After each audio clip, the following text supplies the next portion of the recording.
Hey, it's Frank A. I'm at the Fire Center in Riverside, California today. Rich Rice, the owner, is going to be joining me for a conversation about the Fire Center and his own experience in real estate investing. Check out firecenterhq.com if you're interested in more information about the Fire Center or becoming part of this community. If you're interested in real estate investing, scaling your portfolio, or learning from people who are actually doing deals, you're going to get a lot out of this one. Let's get into it. Let's do it. And then, usually I'm on the other side of this, so. Right, yeah, it has to feel weird for you to be on this side. Cool. All right, Rich, so as I stated in the intro, thanks for joining me. I appreciate this conversation. Absolutely, thanks for having me. And tell me a little bit about yourself. Who are you, what do you do? Oh man, my name is Rich Rice. I own and operate the Fire Center here in Riverside. I'm a real estate investor, mostly buy and hold these days, but I started off flipping, did a lot of flips and then decided to hang on to them. About 2020, I got my first rental, and then it's about 6 years now of being a housing provider. And Fire Center's been here since January of 2023, so we're on our fourth full year now, and it's really exciting. I love real estate and talking about it. What's your goal specifically for the club as a whole? So my goal, like personal goal of mine, that's like kind of wrapped into the Fire Center obviously too, is I want to help 1,000 people make $1 million in real estate. So basically $1 billion in real estate. Right. And the Fire Center's here like to facilitate that and really like bring people in. The goal is to get people in here that are, essentially, probably go-getters on their own, have done well in their own, kind of professions or whatever, but they realize that they're probably just, they want to do something of their own. They're tired of working for somebody else. Right. They want to fire their boss. That's it, right? That's what fire means. Yep. So, get people in here, teach them how to do real estate, all that kind of stuff. That's really like the goal is to, as far as like a membership thing, we're sitting there like 250 members. I'd like to get to 400 this year. Okay. More deals, more people in this room is just more opportunity for everybody. We're big on, a lot of people say like, why do you, like with Fire AI, for example, like why do you share this stuff? Why don't you just keep this for yourself? And for me, like, this stuff's so powerful. Well, for two reasons. One, I try not to like limit my thoughts, that kind of abundance mindset, right. That we could all be stronger together. The more people you help, the more, you'll get what you want kind of thing. And two, dude, there's so much out there. Just even in Southern California, I couldn't possibly handle it all myself anyways. So I'd rather give it to, my members and say, hey, find something, you find something, call me. Or you get stuck, we'll do it together kind of thing. And I just feel like that's a way better system than trying to hoard it, all for myself when I wouldn't know what to do with all of it anyways. So. And I like that mentality as far as it's collaboration over competition. Exactly. There's more deals than all of us can handle combined. Yep. And then plus, if people are able to bring deals to you, then you can partner with them, right? You JV with them. You might lend them funds for their deals. Yep. Now, exactly. Now, as far as membership, are your members, are they people looking to invest money? Are they newbies? Are they advanced? Is there anybody specifically you're targeting, or is everyone welcome? Everyone's welcome. I guess like kind of the avatar that we focus on the most are people probably like 25 to like 45, somewhere around there, that have careers that maybe that they've done well in and that they're just not happy with, or they've just always been interested in real estate and they want to make a change. But that's like the primary. That doesn't mean they have to fit exactly in that little box. We have a lot of people that are outside that age range. We have a lot of people, starting off with absolutely nothing, never been in a career. They just want to do this right out the gate. I've had people walk in. There was a 16-year-old kid in here the other day. It's like, I want to do this, and I gave him a list. I was like, start calling, So, and we have people that are, way older that are doing, just getting into real estate in their 60s and 70s, and they're doing great. So, we're definitely for everybody. Even people that may have already been doing it for a little while. There's a lot of people in this room that have done deals, have rental properties that come in, and they just want to network with other like-minded people and because you can only talk about real estate so much around your family before they just are like, they stop. Their eyes glaze exactly, over. They're just like, whatever, man. So, if you're that person, or, come here, we got you. Yeah, firecenterhq.com. Yep, it's right there. There's a lot of information on the website. There's resources, there's trainings, there's past live events that are there available for people. I mean, there's like a wealth of information just on the website alone. Yeah. And it's such a great resource for people. Absolutely. Yeah, there's all kinds of stuff on there. There's all of our events are on there. There's classes and whatnot that you can purchase individually, but they also, if you want, you can become a member, and they come with a membership now, so you can rewatch all the past classes. There's all kinds of stuff on there. And so that's all included in a monthly fee. It's all included in the monthly fee. Yep, it's $97 a month. You get three events a week, not a month, 3 events a week. So like 12 events a month minimum. And then access to all the classes. You get access to the Fire AI I was talking about. You get access to our HQ, which is our own private app that has all of those recordings, has the, and then a message board, kind of like a private Facebook group, but without all the ads, without all the politics. Right. And you get access to all that. And then, you get to come here for the live classes. Also, that's all included. We don't sell the tickets separately anymore. They're all members only. So, that's a huge value for someone. Yeah, it's insane. It's insane. crazy. I literally, I pay hundreds of dollars just to access like a Zoom meeting a couple times a month. Right. So to be given, $97, and we feed everybody. You come in and you get dinner. Important. There's unlimited coffee and water, and like it's a stupid deal. It is. And I still have people that'll say it's too much, and I'm just like, you're okay. Well, I mean, you have access to the community. You have the website, all the past trainings, different workshops. Wednesday, today happens to be a Wednesday, and today's, I'm sure, a busy day for you. Yep, always. You have the deal room coming up. Yep. So that's the first event that kicks off every Wednesday. Yep, there's 3 meetings. So 3:30 is the deal room. It's an hour and a half long, and you can bring your money, your stuff, your deals, your houses. If you have something to sell, buy, whatever, people just trade stuff. It's a hard meeting to explain. You just have to be in the room. I always tell people it's like a digital monopoly board. Yeah, pretty much. Yeah, you have people that want to lend money, people that have money to lend, people that have stuff to sell, and then you have properties or real estate for sale. Yep, and everything in between. There's and then stuff starts getting traded, and more people in the room, the more interesting it gets. And then 5 to 6 is just pure networking. We eat dinner networking. So we don't, it's not like we're doing pizza every day. No, it's good. It's good. Food. Like, it's all, we don't have a kitchen someday, but it's all pre-prepared stuff, but it's still good. Coffee, water, lemonade, all that kind of stuff. And then 6 o'clock is our speaker. That's our focus session. So we rotate speakers, different topics, and everything from, fix and flip to rentals to finance to taxes, everything. Tonight's actually my night. I'm on the first Wednesdays of the month now. So what's next for the club? Where do you see the club headed?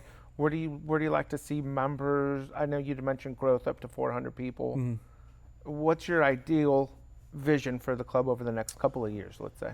That's a great question. So, we made a lot of changes. We used to have different clubs operating, within like the fire center. We got rid of all that. We're just one brand, one club now. So we're just the fire center. We used to have all these different memberships and to each club, and it was getting really like convoluted. And I had like 5 different Instagram pages and different Facebook pages, and I was trying to run. So I said, forget all that. Right. We're just this now, and that really like.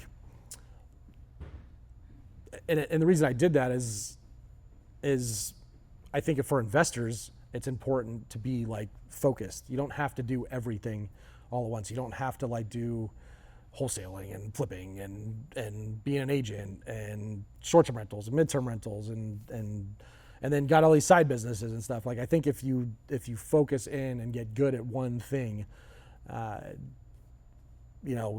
really good at one thing, make a lot of money at it, right. then you branch out maybe a little bit. So with the club, kind of taking that, we're just dialing in on the one brand there. I run everything through my like all the social media stuff just runs through my personal social media, Right. just at Fire Rich Rice. We actually I got rid of the, Okay. it's still up there, but it's just at Fire Rich Rice now instead So of the at Fire the other. Rich Rice. Yep, exactly. Okay. So I mean, goals, vision of the club is really just to keep growing a little, grow at a steady pace. I don't want to grow so fast that we lose what we have as far as our tight knit community. So, really, like I said, part of that is helping that 1,000 people, make $1 million in real estate. So I would like to, we have about a 4,000 square facility right now. Probably at least the next couple of years, we're going to utilize this space as best as we can. Maybe we can go to a bigger place someday, or just dump more money or expand in this one. But I love where we're at right now. I was just talking about the other day, between all of where I'm at with the portfolio, with the club, with my family, with everything going on, I feel like I'm like, for the first time in my life, that I'm like where I'm supposed to be. Right. So and I'm supposed to be here helping people get what they want. So like my vision of the club is just literally people getting after it for themselves, changing their lives, however that looks to them. And if I can help them do that, fantastic. I'm really diving pretty deep into AI at the moment. So I was up until 3 a.m. messing around with it, Oh, were you? last night. So it's been a lot. And what's your AI? Is it? So, well, I built some AI for the club. It's called Fire AI. There's I think 6 modules, or 6 custom GPTs that people can use. One of them's like a deal sniffer that goes through Zillow and tries to find stuff that it strings a bunch of keywords together to find stuff that you might not know about or see, just putting in like fixer into Zillow. And then there's an analyzer that runs all the comps and numbers and actually puts some offers together for you too. There's a book synthesizer that you can use to, like, let's say you just finished a book, maybe you didn't get all of it, or there's you started a book and you keep starting it, you just can't get through it, whatever, but you still want to get the lessons out of it. You can throw it into that thing and it'll like synthesize the whole thing and then give you lessons on what it thinks like it applies to like a real estate investor. So and there's some other ones too, but those are the 3 main ones that I like using the most. Okay, so the AI actually helps you go through Zillow or go through MLS leads to be able to find properties to buy and hold, to flip. Yeah, it basically it searches for it pulls a string together to search for distressed properties on Zillow. Okay. And then it gives you the links, and you just click those links, and then you can kind of see, and then you start clicking through the links and through Zillow to see if there's anything in there that you want to go after. You just give it a zip code and it'll run. And then what I'm doing for me personally, why I've been up till 3 a.m. the last week, is I'm building my own through like this thing called OpenClaw. Yes. To build my own AI that's local for me, that basically takes that a little bit step further and then uses finds those deals and then runs them through my analyzer and then puts them into Go High Level, like kind of like Trello or Asana, puts them into like a Kanban board, and then there's a flow from there. Ideally, I want to get it to the point where it just kind of sends an initial offer to the agent over email, and then from there, just when I get a response, then I'll take it over. So is it fully automated? Like you pull a list and then you just put the list into the system? I don't even pull the list; it pulls the list. That's amazing. So that's what I'm trying to get into. That is great. Yeah, I love it. I'm really excited about that one. That was like I said, and that's just one small thing of what I have it doing. So, and I'm going to be talking about market. I'm doing a market update. I went to Bruce Norris's event a few weeks ago. Also watched a pretty cool video from Chris Thornburg, who's an economist that kind of sees things differently than Bruce.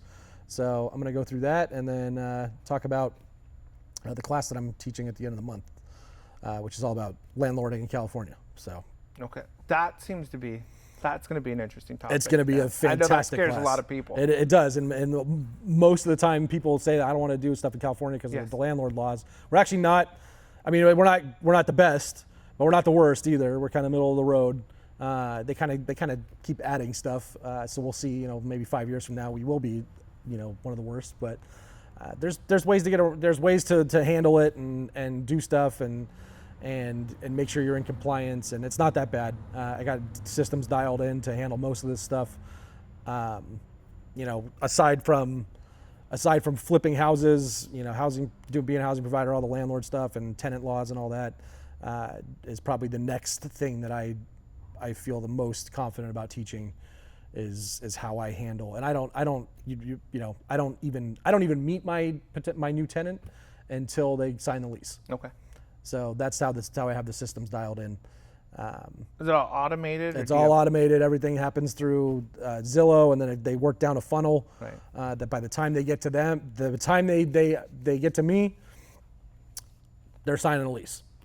And they're qualified and background checks. Yep, background checks, qualifications. They don't even get to see the house if they don't meet a certain criteria. They're pre-screened, and you know, so to get the showing, you know, they got to meet some criteria, and then to actually apply, they do all that. And there's a three-step application process to kind of weed them, you know, make sure that they're doing it how they need to be. And this is all through systems that you've set up, or is this okay?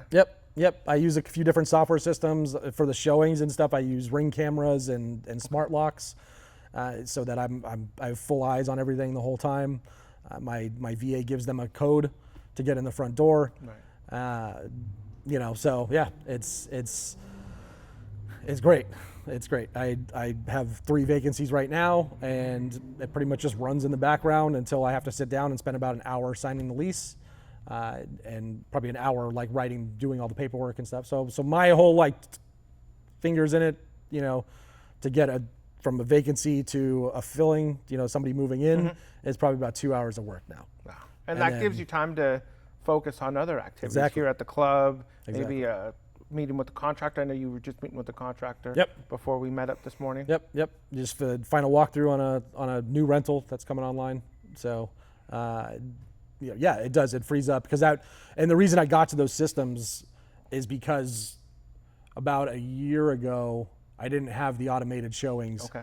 And that was just sucking up so much of my time. I was driving out to meet people, and because I was like, I want to meet them, you know, I want to meet them in person, and that was just a waste of time. I mean, people would show me, and I'd spend, you know, an hour or two driving down there, turning on all the lights, and, you know, being ready for it, and then so, I mean, that was like a force of almost like necessity on why that happened, why I did the automated showings, because it was just pure like. I was looking at all the time that I was losing of other stuff that I could be doing. Right. And man, when I put the Ring cameras and the smart locks, and I put Wi-Fi into everything now, and so everything's all connected, I have eyes on it the whole time. That was a total game changer. Yeah, you could be out of the state, you could be out of the country, Yeah. you could be anywhere in the world, and have people come by and see your property. Yep. And you're all covered. Exactly, and they send their ID to my VA before they ever get the code. You know, so I mean, sure, could somebody, you know, I did have one guy, it wasn't even a bad story. I had one person that came in and they lied on their pre-screener. And the pre-screener, like, you know, asked them about their estimated credit score, their estimated income, have they ever, you know, had an eviction or anything like that. And they just lied through the whole thing. And then like, we love it, we want to apply, and then they applied and they had, you know, I require a 630 credit score. They had like a 520. They had an eviction from like last year. They barely made enough money. Like it was just they completely lied. So that does happen. It doesn't happen that often though. You know, the idea behind all the systems is that people are kind of weeding themselves out as they get through it. I don't, you know, and then pretty much the first person that applies and meets all the requirements and does everything and gets their deposit in, they get it. And at that point, you know, I don't need to meet them. I'm just looking purely at, here's the requirements. Do you meet them? Great. When do you want to move it? So is your main focus right now, is it short-term, long-term? I know you mentioned some long-term. Are you doing any type of co-living? What's Nope, your main I'm focus? purely long-term rental.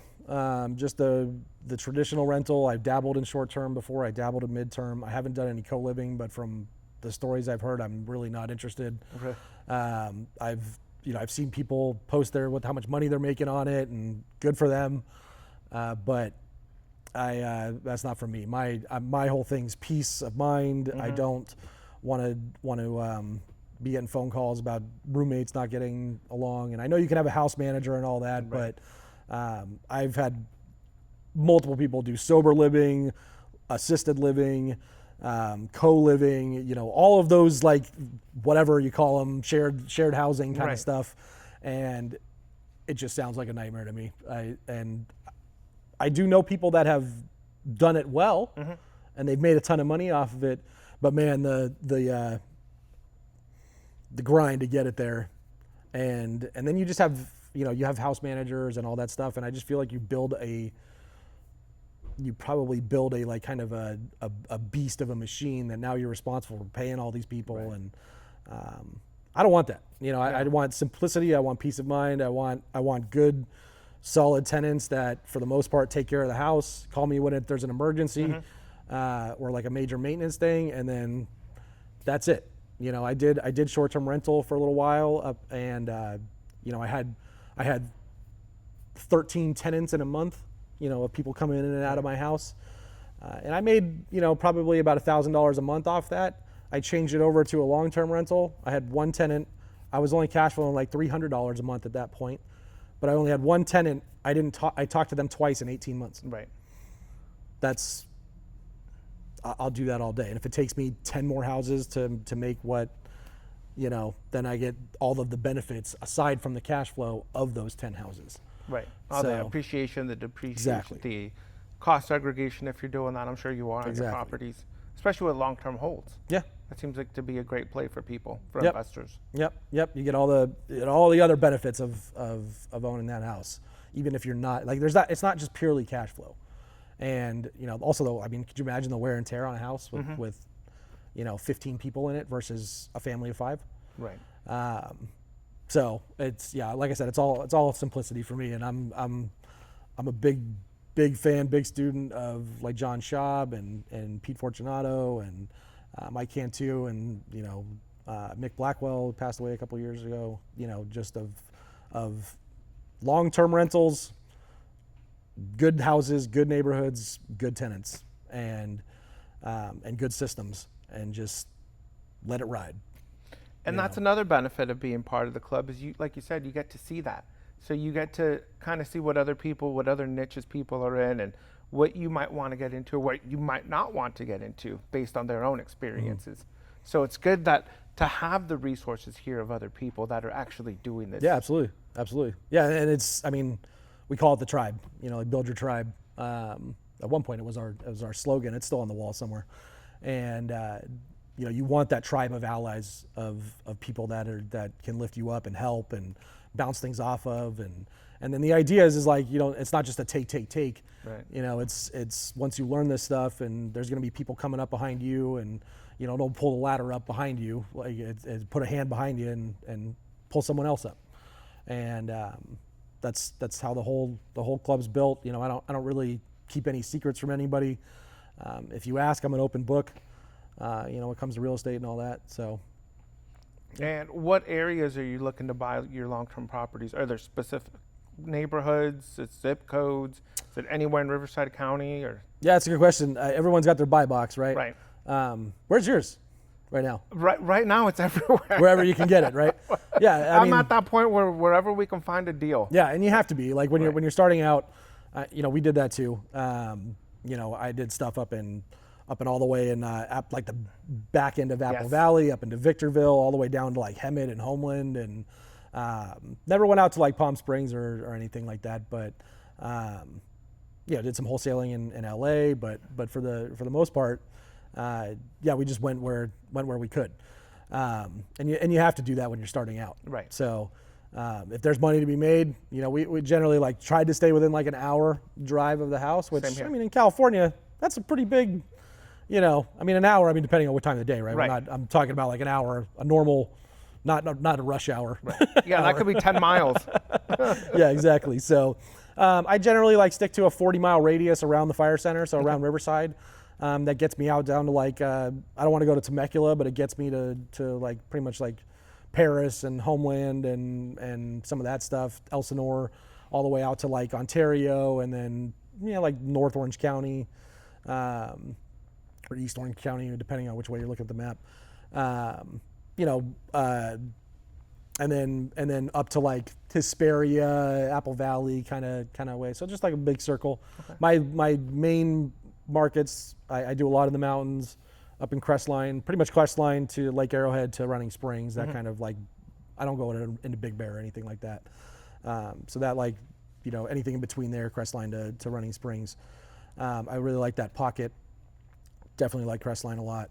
I'm trying to get, my goal for this year was to get more that wasn't on the mountain. Right. I just feel like I'm a little overexposed on the mountain at the moment, and I would like to get more, like just, you know, big fire rips through Crestline and like, yes. you know, 80% of my portfolio is like just gone, you know, so, which I hope never happens, obviously, but so I have a, you know, couple spread out now, Paris, Hesperia, San Bernardino.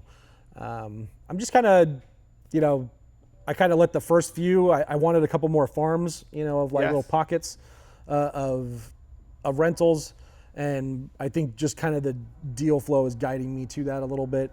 I got one down in a little cool like pocket of manufactured homes in Paris. I'd love to get more down there. Same thing in Hesperia. There's like this little community of manufactured homes. That was like a park. It used to be a park. Oh, okay. But now it's not. You actually own the land. So if I could get 3 or 4 more, and then in San Bernardino, I got picked up one in like the Mount Vernon area. That's not the greatest area, but it's definitely not like, you know, North San Bernardino, like Highland area over there, which is pretty rough. But so, you know, if I could get 3 or 4 in those each little pockets, that'd be good. That's kind of where I'm focused right now. And it's a mix of manufactured homes and stick built, or is it? Do you have a preference? I prefer real houses. Okay. I'll do mobile homes on land if preferably that they're 433'd.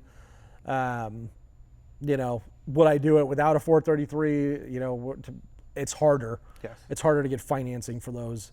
I definitely prefer they be real, you know, real houses, real property.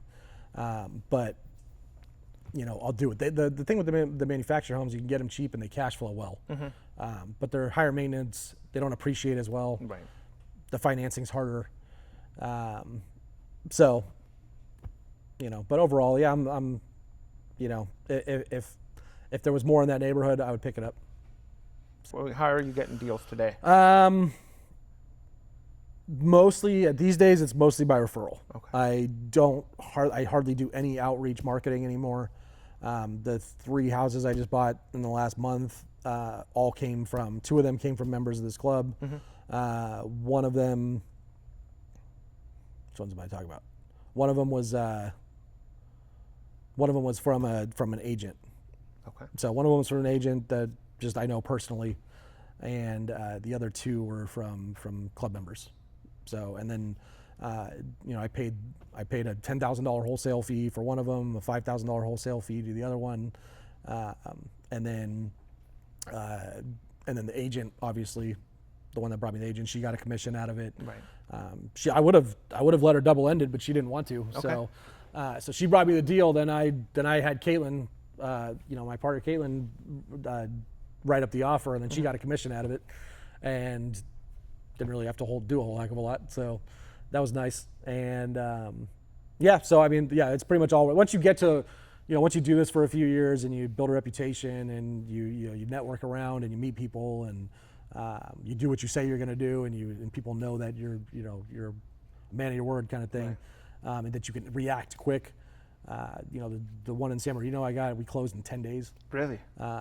From the day I had and I could have closed sooner. We probably could have closed in 6 days, but there was people living in the driveway in an RV. Okay. And the owner was having trouble getting them out. Right. He did, but that gave us like a 3 or 4 day delay. I was ready to close. So how did you manage to do that? We were looking at one the other day, and they're essentially squatters there. And I went by and I had a conversation with them. Yeah.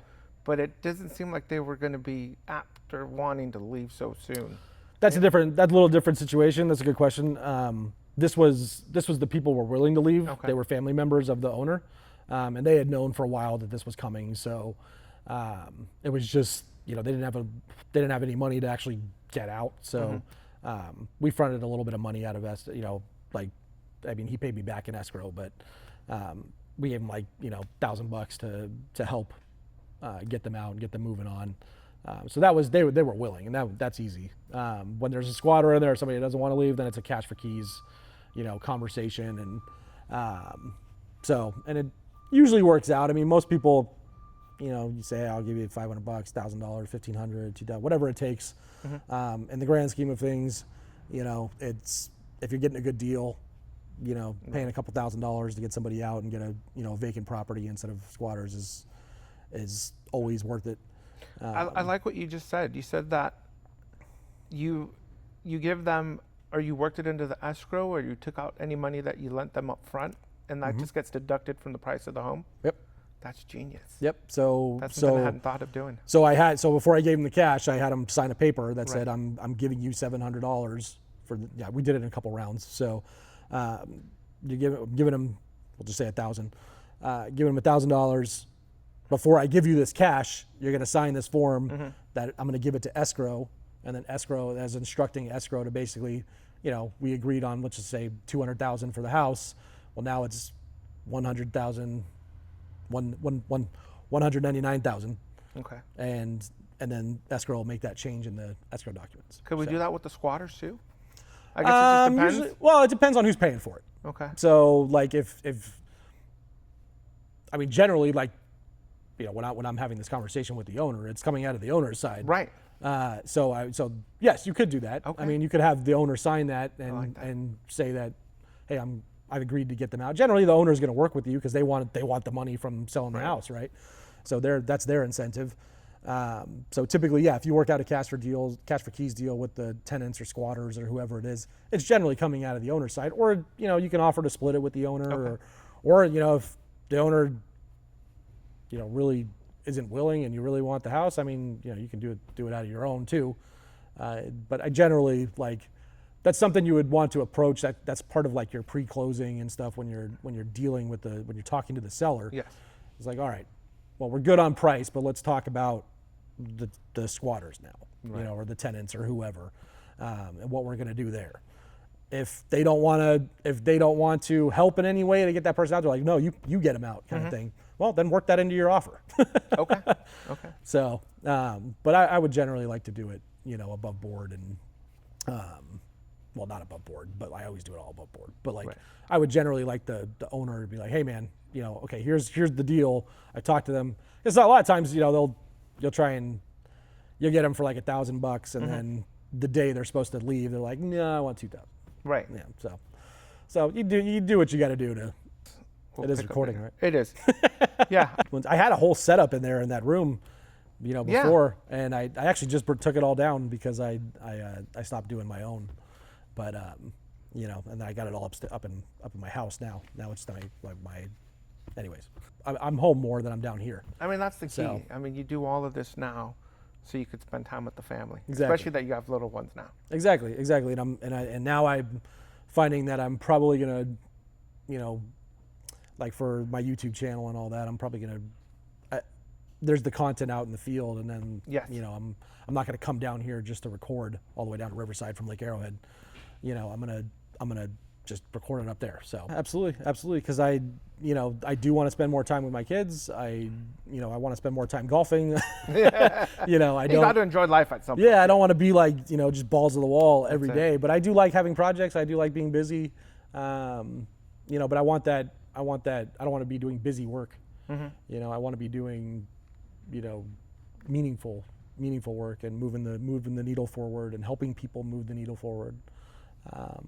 And part of the changes in, some of the price increases we've had and stuff like that is conversely, I want serious people in this room. Right. I don't want people that are just treating this as a social hour and they're just not really serious about real estate. They're just coming to hang out and get dinner. Right. I'm going to keep focusing on the people that are doing stuff. As long as you're here, you're taking action and you have drive and you really want to do this, I'm here. We'll help you out all day. Perfect. If you're not, hang out somewhere else. All right, Rich. Well, so we have the Fire Center HQ, firecenterhq.com, and then what's your Instagram handle again? @FireRichRice. Is there anywhere else people can reach out to? Facebook, all of it. You could just DM me on Facebook. It's probably the easiest way. Or you can go to the club's website, it's firecenterhq.com, and message the club. It'll get to me eventually. And then, I'm all over the place. Or just come by the club on Wednesdays, 3:30 to 6. So I did want to ask you before we go, though, if you mind, or did you? No, go ahead. Let's go. So I mean, Frank, you've been a member. Yes. Yeah, you came in here about a year and a half ago. About a year and a half ago, close to 2 years. Yeah. So, and I know, we talked. You were diving in, and what was cool is like you were here a lot when you first started, and then I saw as like you started really getting a couple more deals and started getting busier. You weren't here as much, which I love. Right. Not that I don't want you here, right. but I love seeing people come in here and then get some success. So, how's it been going for you since you joined? And I've focused on manufactured homes. I focused early on in 55 plus parks, which it's been a learning experience and something that I've learned maybe to kind of go away from. So like everything, it has cycles. Right. So it's been a lot of learning. It's a struggle. I mean, it's not easy, or else everybody'd be doing it. Yeah. It's definitely not something that you're going to get rich overnight. I think a lot of the times you see it in many places in social media, and you think, well, within 3 months I can quit my job, or I'm going to be making $1 million after the first year. It's like that's not what the reality is, and you see that every day. It's like, okay, there's a lot more struggle that goes on behind the scenes. Yeah, it's like anything else. Yeah, and it's definitely not get rich quick. No, not by any means. So you have to be willing to get up every day and just continue that fight, because you're building this for yourself now. All of us at one point, we had a job or we worked for somebody else and we were building their company. And now you're building your own company, and how are you going to be successful in that business? Yeah, absolutely. But so right now I'm focused on development as far as placing new manufactured homes on land. Oh, really? Yeah. So you're picking up lots and... Picking up lots. No kidding. We picked up 3 lots recently. Awesome. I didn't know you were doing that. Yeah. So that's kind of the shift that I've made. I've partnered with Josh Piper Mock, picking up lots with the goal of placing new manufactured homes, because there's less people that are in that channel or in that area of investing. And you bought OpBuys with Josh, right? From Jared. From Jared. Yeah, right. yeah. Okay. Well, Jared's still a minority owner of the company. Cool. Well, there you go. So yeah, we have him in it. Came in, you're buying businesses now. Right. So we're all partnered together, and Jared's a minority owner, and then Josh and I are involved in OpBuys, and that's another business that we're looking to grow. So that's going to be more of our active deal flows. Looking to fix and flip properties, looking to maybe wholesale some properties. Are they like mobile or manufactured home specific lots, or are they just regular? They are. It's an area that there's some stick built, but it's primarily manufactured homes. Okay. The manufactured home lenders aren't looking, unless you're an owner occupant, they're not looking to lend to investors. So that seems to be a hurdle for us to be able to overcome. It's how do we borrow $305,000 for 6 months. Is that for the manufactured home itself, or for the land also? That's for everything. So for the home, for the land, for the development fees. The water hookup alone in this area is $27,000 yeah, just to be able to tie into the water. I believe it. So if you're wondering why housing is so expensive in California. It's the development. I mean, the development alone it's not the greedy investors. No, by no means. Jesus. How much? So give me a number. Like to get your electric meter, your water meter, your gas meter, and your school fees, your impact fees and all that. Like before you even stick a shovel in the ground, how much are you into one of these for? $95,000 plus the $95,000. $95,000 plus the land. And the lots are costing you? Well, we got a good deal on this one, but they range from anywhere between $50,000 to $100,000. Okay, with no utilities, just nothing, bare. just raw land. Yeah. So you're all into this thing for 2 before you even. Yes. Potentially 200,000 before you even stick a shovel in the ground. Right. And then the manufactured home costs. They're about 140, 160, between 140,000 to 160,000, depending on the size and the configuration of it. So now you're all into it for 340. Around there, yeah. To install. How much installed. is that with installed? That's with installed. Okay. Installed on permanent foundation with everything hooked up. So about 325 to 350 is the range. And then what do you think these things are worth when they're done? They're 460. Okay. And are you guys trying to hang on to these and rent them out, or are you flipping them? Or They're flipping. Just flipping? We're flipping them. Okay. And yeah, I mean, this is also, I'm sure you know this, but a lot of people, if you could find lots that are already, have a meter That's on them, important. at least one meter, Right. Or have, maybe they had a manufactured home on there that burned down or something. We sold one years ago. I wish we would have done something with it, but we sold it for like 80, 90. But he snapped it up real quick, and I'm sure that's what they did with it. But So yeah, funding wise, If it's already been developed, do you have to pay all the fees again? Okay. typically not. So, well, there's a caveat there. So, once this varies by city and stuff, but and I don't run into this too often, so I don't know it like that well. But typically, if they pull the meter off, so like if they pull the water meter off or the gas meter, electric meter, or whatever, there is a time frame there of when you can just put a meter. They'll put a meter right back on. Oh, okay. But there's a time frame of when they'll do that, or when they say nope, sorry, you got to go through the whole thing again. So typically, I don't want to give the wrong numbers, but I feel like for the one that varies the most, I feel like is probably the water meters, because those are so small agencies. Right. SoCal Gas, and like I just bought a house that didn't have the gas. They pulled the gas meter because the people kept not paying, and it'd been like 5 years since there was a gas meter there, and they just came back and put it right on. But if you'll see these really old houses out in the desert that haven't had they'll have the hole for the electric meter, Yes. but it hasn't had the electric meter on in 10, 15 years. They're not just going to come out and slap a new meter on that. Okay. You're going to have to go through the whole thing again, and if you have to pay impact fees, maybe it'll be reduced. But yeah, a lot of times they'll charge you. Same with the water company, they'll charge you if it hasn't had a water meter in so long. Yeah, and keep in mind, I mean, if you don't really have a whole ton of recourse on whatever they tell you. No, you don't. So it's like you want the meter or not. Yeah. Kind of thing. And so it could be reduced, but yeah, it's a lot of times if it's been gone for too long, you have to redo it. Okay. So how about if there was a home there, like this one that we're looking at in Homeland? There's a home there it's an older home, so we would want to take the home out and put a new one in. Do you have to pay all the fees again, all the developmental impact fees, the TUMP fees? As far as I know, no. Okay, so that could be a lot of savings. Yeah, as far as I know, you shouldn't have to. Okay. You might. I mean, there'll be some like permit fees and stuff to like respot the electric meter and Right.